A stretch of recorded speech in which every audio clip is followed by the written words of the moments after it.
परखड विचाराची लेखणी म्हणजे समर्थ लेखणी।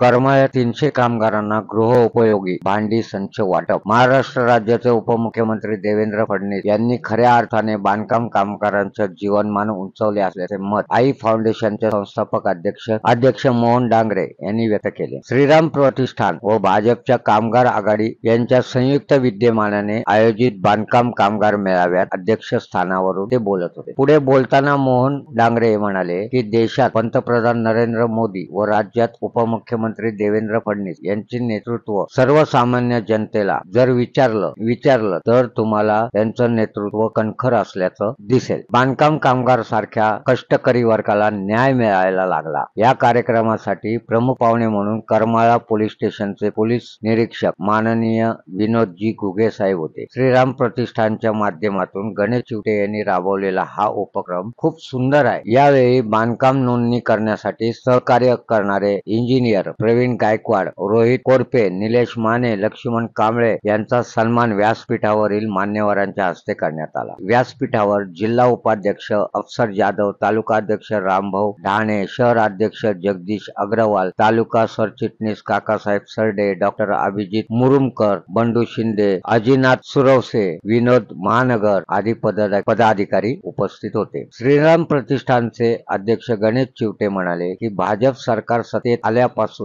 बांधकाम कामगारांना अनेक नवीन योजना लागू करण्यात आल्या, त्याची व्याप्ती देखील वाढली आहे। कार्यक्रमाचे आभार भाजप युवा मोर्चाचे तालुका अध्यक्ष अमोल पवार यांनी केले। मित्रांनो, त्याचे दृश्य आपण बघत होतात। मान्यवरांनी काय सांगितलं ते आता आपण बघू। त्या अगोदर आपल्या सर्वांना सांगणं आहे की अजून आमचं चॅनल सबस्क्राईब केलं नसेल तर सबस्क्राईब जरूर करा आणि हो, व्हिडिओला लाईक आणि शेअर करायला विसरू नका। धन्यवाद। श्रीराम प्रतिष्ठान करमाळ्याचे अध्यक्ष गणेश भाऊ चिवटे, व्यासपीठावरतील सर्व मान्यवर, व्यासपीठावरती एवढे मान्यवर आहेत, त्यांच्या ताकदीवरती आमचा गणेश काम करतो।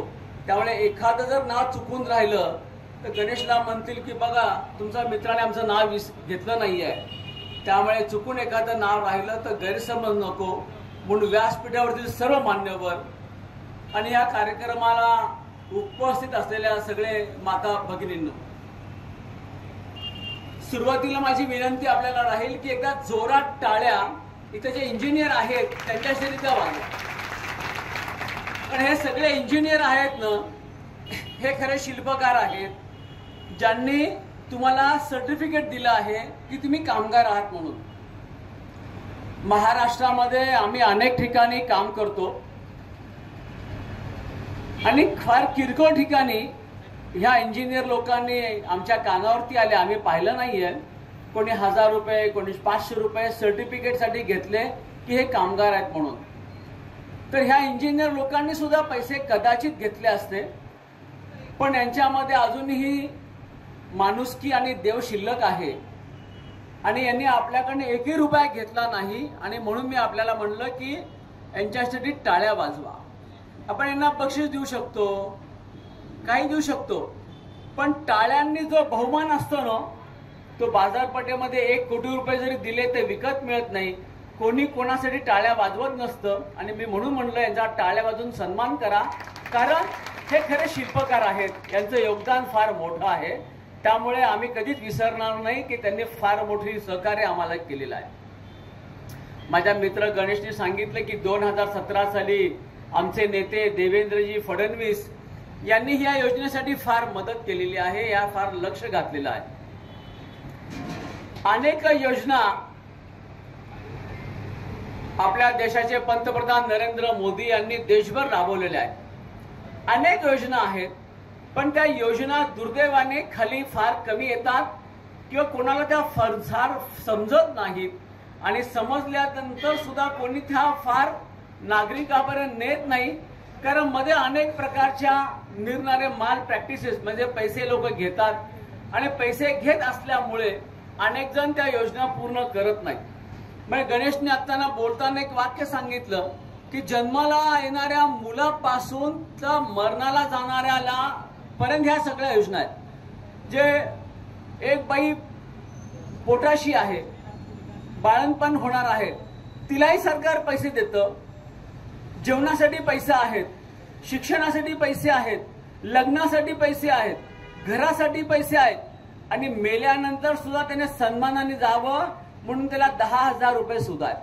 प्रत्येक योजनेसाठी पैसे आहेत का तर तुम्ही जीवन जगताना सन्मानाने जीवन जगावं, ताठ मानेने जगावं, ताठ मानेने संसार करावा आणि म्हणून नरेंद्र मोदींनी प्रत्येक कामासाठी तुम्हाला पैसा दिलेला आहे. 84,000 योनी पूर्ण केल्यानंतर मनुष्य जन्म मिळतो. आम्हाला ह्या परमेश्वराने मनुष्य केलेला आहे, जनावर केले नाही. बैल, गाय, कावळा, पोपट, चिमणी केलेलं नाहीये. आपल्याला मनुष्य म्हणून जीवन दिलेलं आहे का तर तुम्ही मनुष्य म्हणून जीवन जगताना मनुष्य म्हणून तुम्हाला जन्माला परमेश्वराने घातलंय कारण तुम्ही खाली आल्यानंतर काहीतरी चांगलं काम करणार आहात म्हणून तुम्हाला जनावर न करता मनुष्य म्हणून जन्माला घातलेलं आहे. आता तुम्ही किती महान कलाकार आहात. तुम्ही इथं मी आता गणेशला विचारले हे कामगार कोण आहेत तर तो मला बहुसंख्य हे गवंडी आहेत. तुमच्या हातामध्ये केवढी मोठी कला आहे. मला जर ठरवलं की बांधकाम करायचं तर मला येईल का ते हातात धरायला, ते मला येता येणार नाही. पण ती वीट कशी ठेवायची, ते सिमेंट किती कालवायचं, वाळू, सिमेंट, पाणी याचं प्रमाण किती असलं पाहिजे, ती वीट कशी रोवली पाहिजे, खिडक्या कशा असल्या पाहिजेत, हवा आतमध्ये कशी आली पाहिजे, प्रकाश कसा आतमध्ये आला पाहिजे, हे प्रकारचं ज्ञान हे तुमच्याकडे आहे. आता तुम्ही इथले कामगार आहात, तुम्ही इथले घरं बांधता पण ते सुद्धा कामगार आहेत ना. ज्या आता देशभर एवढे रस्ते बांधलेत मोदींनी, एवढे पूल बांधलेले आहेत, ते कामगार सुद्धा आहेत. अरे तुम्ही चांगले रस्ते बांधले, चांगले पूल बांधले म्हणून तर आम्ही त्या रस्त्यावरनं चालतो ना. तुम्ही जर रस्ता चांगला बांधला नाही तर आम्ही चालणार कसे. तुम्ही जर पूल चांगले बांधले नाहीत तर आम्ही दुसऱ्या गावी जाणार कसे. तर हा कामगारांचा सन्मान हा मोदींनी केला आहे आणि म्हणून तुम्हाला ही मदत नाहीये. आता हे जे भांडे आम्ही देतो आहोत, तुम्ही फार गरीब आहात आणि तुम्हाला ही मदत नाहीये, तुम्ही गैरसमज करून घेऊ नका. हा तुमचा सत्कार आहे, तुमचा सन्मान आहे की बाबा तुम्ही चांगलं काम करता आहात, तुमच्या हातामध्ये फार चांगली कला आहे आणि म्हणून तुमचा हा सन्मान आम्ही करत आहोत. आता ही सगळी भांडी आहेत, या भांड्यांमध्ये काय काय आहे त्याची यादी त्याच्यावर दिलेली आहे. हा सन्मान जो आहे हा सगळ्यांचा आहे पण त्यात हा महिलांचा आहे. ही जी भांडी आहेत ही भांडी लागणार आहेत कोणाला, प्रामुख्याने महिलांना लागणार आहेत. याचा उपयोग कोणाला आहे तर प्रामुख्याने महिलांना आहे. आपल्या देशामध्ये जर महिला जर चांगल्या पद्धतीने काम करू लागल्या तर त्या समाजाचा विकास होणार आहे. आपल्या सगळ्यांना माहित आहे आपल्या देशामध्ये मातृस्थान आहे पूर्वीपासून. आपल्या देशामध्ये कुठल्याही पुरुषाचा जय जयकार केला जात नाही. हे बघा गुरु दत्तात्रय जे आहे दत्त महाराज, त्यांच्या आईचं नाव तुम्हाला कोणाला माहित आहे. त्यांच्या आईचं नाव आहे अनुसूया पुत्र. गुरु दत्तात्रयांच्या वडिलांचं नाव कोणाला माहित नाहीये.